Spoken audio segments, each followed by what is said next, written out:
नया अंदाज, नया तेवर, बड़ी नजर, सही खबर। हर समय हर जगह तैयार। मुंबई का चौकीदार, मेट्रो मुंबई।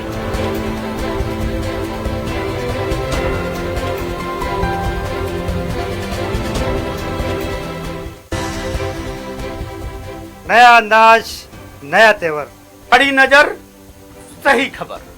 हर समय हर जगह तैयार। मुंबई का चौकीदार, मेट्रो मुंबई।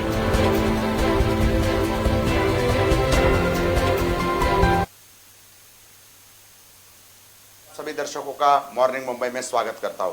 आइए डालते हैं आज की कुछ बड़ी खबरों पर नजर।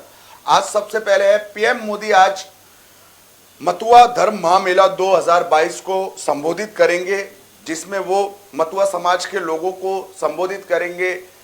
अब अगली खबर पर रुख डालते हैं। आज आसनसोल लोकसभा सीट के लिए 12 अप्रैल को मतदान होना है। तो 12 अप्रैल को आसनसोल लोकसभा सीट जो पश्चिम बंगाल में है, जहां से बाबुल सुप्रियो सांसद थे, उन्होंने ये सीट छोड़ दी और अब वो बीजेपी को छोड़कर टीएमसी में शामिल हो गए हैं। आसनसोल लोकसभा सीट के लिए 12 अप्रैल को मतदान होगा। इसके अलावा अब तीसरी खबर है जो आम लोगों के लिए खुशखबरी है। सरसों का तेल हो गया सस्ता, सोए के तेल में भी गिरावट। तो खाने पीने के तेलों की जो भाव रिकॉर्ड तोड़ बढ़ रहे थे पिछले कुछ दिनों से, लेकिन अब सरसों और सोए के तेल के दामों में थोड़ा सा गिरावट देखने को मिली है। तो आम जनता को बढ़ती महंगाई से थोड़ी सी राहत मिली है। हिजाब विवाद में मुस्लिम पर्सनल लॉ बोर्ड पहुंचा सुप्रीम कोर्ट। तो कर्नाटक हाईकोर्ट ने हिजाब विवाद में फैसला सुनाया था कि शिक्षण संस्थानों के अंदर हिजाब पहनकर आने की अनुमति नहीं है। इसके विरोध में all India personal law board supreme court में पहुंचा है, याचिका दायर की है। अब अगली खबर का रुख करते हैं। बाबर हत्या मामले में सीएम योगी ने दिए जांच के आदेश। तो एक मुस्लिम लड़का था उत्तर प्रदेश के कुशीनगर में जो भाजपा का कार्यकर्ता था, उसने भाजपा का प्रचार किया, चुनावों में जीत के बाद मिठाई बांटी। तो उसके लेकर उसके पड़ोसी ने उसको इतना पीटा कि उसकी लखनऊ में इलाज के दौरान मौत हो गई। अब इसको लेकर मुख्यमंत्री योगी आदित्यनाथ ने सख्त जांच के आदेश दिए, दोषियों के खिलाफ सख्त से सख्त और निष्पक्ष कार्रवाई करने के आदेश दिए। वहीं पीड़ित परिवार को 2 लाख रुपए की मदद की घोषणा की है। आइए अब हमारे दूसरे सेक्शन की तरफ बढ़ते हैं, वो है मिजाज अखबारों का, जहां हम आपको मुंबई के सभी बड़े अखबारों के बारे में जानकारी देते हैं कि किस अखबार ने फ्रंट पेज पर कौन सी न्यूज छापी है और संपादकीय में किस न्यूज को जगह दी है। तो सबसे पहले शुरुआत करते हैं नव भारत टाइम्स ने। तो नव भारत टाइम्स ने आज अपने फ्रंट पेज पर छापा है बंगाल विधानसभा में विधायकों के बीच मारपीट। तो जी, वीरभूम हिंसा को लेकर कल बंगाल विधानसभा में बीजेपी और टीएमसी के विधायकों के बीच हाथापाई हो गई। मार्शलों ने दोनों पार्टियों के विधायकों को रोकने की कोशिश की, लेकिन दोनों पार्टियों के विधायकों के बीच इतनी हाथापाई बढ़ गई कि 5 बीजेपी विधायकों को निलंबित कर दिया गया। पूरे सत्र में 5 बीजेपी विधायक अब हिस्सा नहीं ले सकेंगे। वीरभूम हिंसा पर ममता बनर्जी के बयान को लेकर बीजेपी के विधायक मांग कर रहे थे। अगली खबर जो नव भारत टाइम्स ने आज छापी है वो है ममता अब मुंबई करों को सुकून वाले संडे की सौगात। तो सुकून वाले संडे की सौगात मिली है मुंबई करों को, क्योंकि मुंबई पुलिस कमिश्नर संजय पांडे ने संडे को शोर शराबा मचाने वाले कंस्ट्रक्शन को रोकने का फरमान जल्द जारी करने वाले हैं कि संडे के दिन जो शोर शराबा होता है वैसे कंस्ट्रक्शन के काम ना हो। तो मुंबई करों को अच्छी सौगात दे रहे हैं मुंबई पुलिस कमिश्नर संजय पांडे। लगातार वो जनता से जुड़े हुए संपर्क में है। अब अगले अखबार की रुख करते हैं जो है यशोभूमि। तो यशोभूमि ने आज अपने फ्रंट पेज पर छापा है प्रमोद सावंत ने गोवा के सीएम के रूप में शपथ ग्रहण की। तो गोवा के मुख्यमंत्री के तौर पर प्रमोद सावंत ने दूसरी बार शपथ ले ली। श्यामा प्रसाद मुखर्जी स्टेडियम में शपथ विधि कार्यक्रम हुआ। इस शपथ विधि कार्यक्रम में करीब 10,000 लोग शामिल हुए। वहीं प्रधानमंत्री नरेंद्र मोदी समेत भाजपा शासित राज्यों के कई मुख्यमंत्री शपथ विधि में शामिल हुए और इसमें गोवा के प्रभारी और महाराष्ट्र के पूर्व मुख्यमंत्री देवेंद्र फडणवीस भी शामिल हुए थे। आइए अगली खबर का रुख करते हैं। श्रमिक संगठनों की राष्ट्रव्यापी हड़ताल। तो जो 2 दिनों की भारत बंद बुलाया गया है, तो उसका असर केरल और बंगाल जैसे राज्य में काफी हुआ। बैंकिंग प्रणाली, बैंकिंग सेवा से जुड़े हुए लोग प्रभावित हुए। इसके अलावा ट्रांसपोर्ट सिस्टम के हड़ताल के कारण भी लोग प्रभावित हुए। तो बंगाल और केरल जैसे राज्यों में भारत बंद का असर दिख रहा है। वहीं महाराष्ट्र में सीमित कई इलाकों में ये भारत बंद का असर दिखा। आज दूसरा दिन है भारत बंद का, तो आज भी ये असर जारी है। तो आप संपादकीय किस विषय पे लिखा है यशोभूमि ने? आपके पंजाब अभ्युदय की राजनीतिक दूरगामी परिणाम।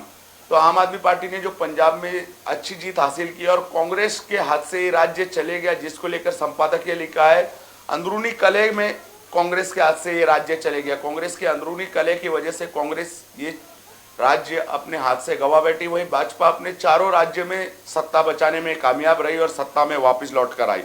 अब अगला अखबार का रुख करते हैं नव भारत। 20 करोड़ लोग हड़ताल में शामिल। तो 2 दिन का भारत बंद बुलाया गया है, इसमें कई संगठनों के कर्मचारी शामिल हुए। तो 20 करोड़ लोग इस हड़ताल में शामिल है। इसमें तेल संगठन, टेलीकॉम सेक्टर, ऐसे कई सेक्टर है जिससे लोग जुड़े हुए हड़ताल में शामिल हुए और इस हड़ताल का असर अब देखने को मिल रहा है। केरल और बंगाल, खासकर केरल और बंगाल में यह हड़ताल से लोग प्रभावित हुए हैं। ट्रांसपोर्ट से जुड़े लोग जो हड़ताल में, उसके कारण आम जनता प्रभावित हो रही है और इसके अलावा बैंकों में काम प्रभावित हो रहे हैं। गिरफ्तारी से बचने के लिए हाईकोर्ट गए दरेकर। तो गिरफ्तारी की तलवार लटकी हुई है। विधान परिषद के जो नेता है विपक्ष के प्रवीण दरेकर, भाजपा के बड़े नेता है, इन पर गिरफ्तारी की तलवार लटकी हुई है। इसी वजह से दरेकर ने अग्रिम जमानत के लिए बॉम्बे हाईकोर्ट का दरवाजा खटखटाया। उन पर आरोप है कि उन्होंने फर्जी मजदूर होकर मुंबई बैंक का चुनाव लड़ा। तो अब उन पर गिरफ्तारी की तलवार लटकी थी, इस वजह से उन्होंने बॉम्बे हाईकोर्ट का दरवाजा खटखटाया है। अब नव भारत ने आज संपादकीय किस्त पर लिखा है राज्य हिंदुओं को भी घोषित कर सकते हैं अल्पसंख्यक। यानी कल सुप्रीम कोर्ट में केंद्र सरकार ने कहा है जिस जिले में अगर हिंदू अल्पसंख्यक है तो उस जिले में हिंदुओं को अल्पसंख्यक घोषित किया जा सकता है, क्योंकि यूपी के कई जिलों में मुस्लिम आबादी ज्यादा है और हिंदू काफी कम है, तो उन जिलों में हिंदुओं को अल्पसंख्यक घोषित किया जा सकता है। अब अगले अखबार का रुख करते हैं हमारा महानगर।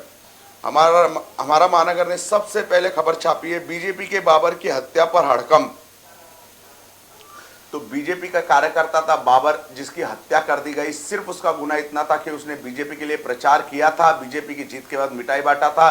तो उसके कट्टरपंथी पड़ोसियों ने उसकी मार कर पिटाई की और इतनी पिटाई की कि इलाज के दौरान लखनऊ में उसकी दर्दनाक हत्या हो गई। अब योगी आदित्यनाथ ने मुआवजे के तौर पर परिवार को 2 लाख रुपए दिए। वहीं दोषियों को सख्त से सख्त सजा देने की भी मांग योगी आदित्यनाथ ने जांच के आदेश दे दिए। इसके अलावा आज हमारा महानगर ने दूसरी खबर छापी है योगी सरकार के नए मंत्रियों को मिला विभाग। तो योगी सरकार में मंत्रिमंडल घोषित हो चुका है, 52 मंत्री नए बनाए गए। अब विभागों का भी बंटवारा हो गया। खुद योगी आदित्यनाथ के पास 34 मंत्रालय है, जिसमें गृह से लेकर फाइनेंस, बड़े बड़े मंत्रालय योगी आदित्यनाथ के पास है। वहीं केशव प्रसाद मौर्य के पास 7 मंत्रालय और ब्रिजेश पाठक जो भी और एक डेप्यूटी सीएम है, 2 डेप्यूटी सीएम है इस बार भी, ब्रिजेश पाठक और केशव प्रसाद मौर्य, दोनों को 7-7 मंत्रालय दिए गए। संपादकीय आज यशोभूमि ने लिखा है आत्मनिर्भर भारत का लक्ष्य और चुनौती। तो आत्मनिर्भर भारत हम अब कह तो रही है सरकार आत्मनिर्भर भारत बनाना है, लेकिन वो बनेगा कैसे? जब तक हम हमारे देश में सभी चीजों का प्रोडक्शन नहीं करेंगे तब तक आत्मनिर्भर भारत नहीं बनेगा। खासकर हथियारों का, दवाइयों का, सभी तरह की चीजों का जो भारत में बननी चाहिए, जो हम इंपोर्ट करते हैं, तब तक हम आत्मनिर्भर भारत सही से नहीं कहलाएंगे। आइए अब इस बुलेटिन के अगले सेक्शन का रुख करते हैं, जो है टेम्परेचर, जिसमें हम मौसम का हाल आपको बताते हैं सभी मुंबई और महाराष्ट्र के बड़े बड़े शहरों का। तो सबसे पहले मौसम का हाल आपको मुंबई का बताते हैं। मुंबई का आज मौसम का हाल कैसा रहेगा? तो मुंबई में आज सुबह 8 बजे तापमान 28 डिग्री सेल्सियस था, जो 12 बजे बढ़कर 34 डिग्री सेल्सियस हो जाएगा। शाम 4 बजे तक ये तापमान 34 डिग्री सेल्सियस पर बना रहेगा, लेकिन रात 8 बजते बजते 31 डिग्री सेल्सियस पर यह तापमान गिर जाएगा और रात 12 बजते बजते 29 डिग्री सेल्सियस पर यह तापमान आ जाएगा। तो 34 डिग्री सेल्सियस काफ़ी गर्मी रहने वाली है मुंबई में आज। तो अब आइए दूसरे जिले की बात करते हैं, ठाणे का मौसम का हाल आपको बताते हैं। तो ठाणे में आज सुबह टेम्परेचर 8 बजे था 28 डिग्री सेल्सियस, लेकिन 12 बजते बजते तापमान 38 डिग्री सेल्सियस पर पहुंचने वाला है। तो ठाणेकरों को आज भीषण गर्मी का सामना करना पड़ेगा। वहीं दोपहर 4 बजे तक ये तापमान 37 डिग्री सेल्सियस पर पहुंच जाएगा। वहीं 8 बजते बजते टेम्परेचर गिरकर 32 डिग्री सेल्सियस पर और रात 12 बजे तक टेम्परेचर 28 डिग्री सेल्सियस पर गिरकर पहुंच जाएगा। तो आज ठाणेकरों को गर्मी का सामना करना पड़ेगा। आइए अगले शहर का रुख करते हैं, पुणे का हाल बताते हैं, पुणे के मौसम का हाल बताते हैं। तो पुणे में आज सुबह 8 बजे 30 डिग्री सेल्सियस तापमान था, लेकिन 12 बजते बजते 38 डिग्री सेल्सियस पर तापमान पहुंच जाएगा। 4 बजते बजते 39 डिग्री सेल्सियस, लेकिन रात 8 बजते बजते 32 डिग्री सेल्सियस पर यह तापमान गिरकर पहुंच जाएगा और रात 12 बजे तक 28 डिग्री सेल्सियस पर यह तापमान गिर जाएगा। लेकिन पुणेकरों को आज गर्मी, भीषण गर्मी का सामना करना पड़ेगा, क्योंकि लगभग 40 डिग्री सेल्सियस तापमान आज पुणे का हो सकता है। अब अगले शहर का रुख करते हैं, जो है पालघर। पालघर जिले का मौसम का हाल आपको बता देते हैं। ये भी मुंबई से सटा हुआ जिला है। 8 बजे 28 डिग्री सेल्सियस तापमान था, जो बढ़कर 12 बजे तक 33 डिग्री सेल्सियस पर पहुंच जाएगा। शाम 4 बजे तक ये तापमान बढ़कर 35 डिग्री सेल्सियस पर पहुंच जाएगा, लेकिन रात 8 बजते बजते तापमान में थोड़ी गिरावट देखने को मिलेगी। 30 डिग्री सेल्सियस पर यह तापमान पहुंच जाएगा, लेकिन रात 12 बजे तक फिर वापस टेम्परेचर में 2 डिग्री सेल्सियस की गिरावट आएगी। लेकिन आज सभी शहरों में भीषण गर्मी का सामना लोगों को करना पड़ेगा। जिस तरह मौसम का अंदाज है कि आज सभी शहरों में 35 से 48 डिग्री के बीच में तापमान रहेगा, तो ये काफी ज्यादा होता है। तो गर्मी आज पड़ने वाली है। सभी शहर के लोगों को गर्मी के लिए तैयारी कर लेनी है। घर से निकलने से पहले सभी तैयारी कर लीजिए, क्योंकि गर्मी का आज आप लोगों को सामना करना पड़ेगा। आज के लिए मॉर्निंग मुंबई में बस इतना ही। अगर आप इस शो में कुछ देखना चाहते हैं तो हमें कमेंट कर जरूर बताइए, हम उस सेक्शन को हमारे शो में जोड़ने की कोशिश करेंगे। तो मेट्रो मुंबई पर खबरों का सिलसिला निरंतर जारी है। देखते रहिए मेट्रो मुंबई। तब तक के लिए नमस्कार। चलती लोकल से युवती को फेंकने की कोशिश। मुंबई में बारिश का रेड अलर्ट। मुख्यमंत्री ने जारी किए नए दिशा निर्देश। शाहरुख खान की बेटी आर्यन खान गिरफ्तार। महाराष्ट्र सरकार का बड़ा फैसला। 15 अगस्त से मुंबईकरों को लोकल में एंट्री। खबरों का शहंशाह मुंबई बोले तो मेट्रो मुंबई।